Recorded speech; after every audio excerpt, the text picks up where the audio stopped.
GATA's Adrian Douglas has done extensive research into the paper manipulation of gold and silver. But the precious metals world changed overnight when Jeffrey Christian from CPM Group made this startling admission at the CFTC hearing in March. And people will say, well, and you've heard it today, there's not that much physical metal out there. There isn't. But in the physical market, as the market uses that term, there is much more metal than that. There's 100 times what there is. Now we know based on the testimony of Jeffrey Christian that everything that's true for gold is true for silver, and silver may be even more suppressed than gold.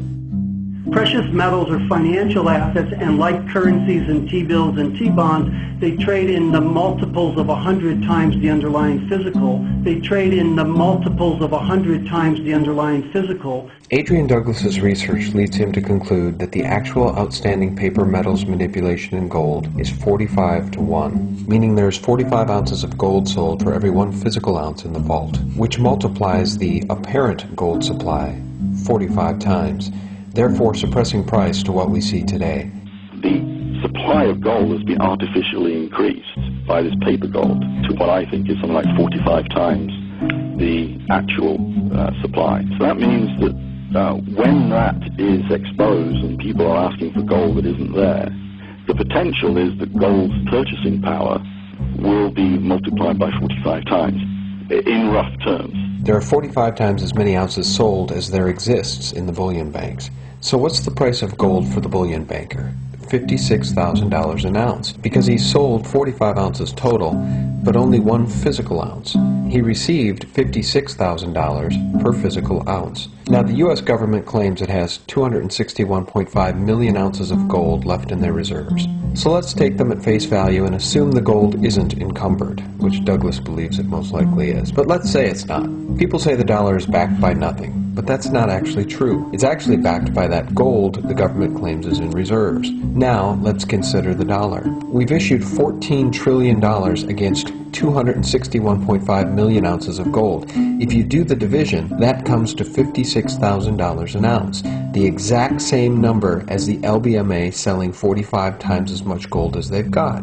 Douglas concludes the banks have to sell 45 times more gold than they've got in order to suppress the price of gold and artificially preserve the purchasing power of the dollar. Typically, gold protects your wealth, but this time it's different.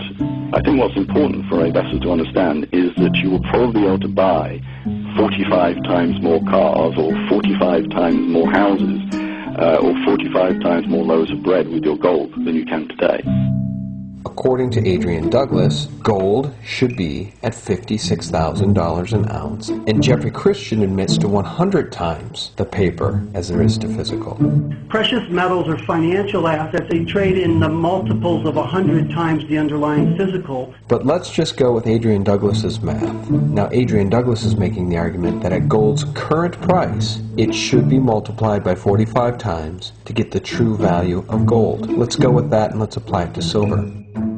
At a closing price of $20.80, if you multiply that number by 45 times, we will get to an unsuppressed silver price of $936 an ounce. However, we know that silver is more likely further suppressed than gold because it's a much smaller market. We can apply silver's all-time high of $50 an ounce, since gold is currently at its all-time high.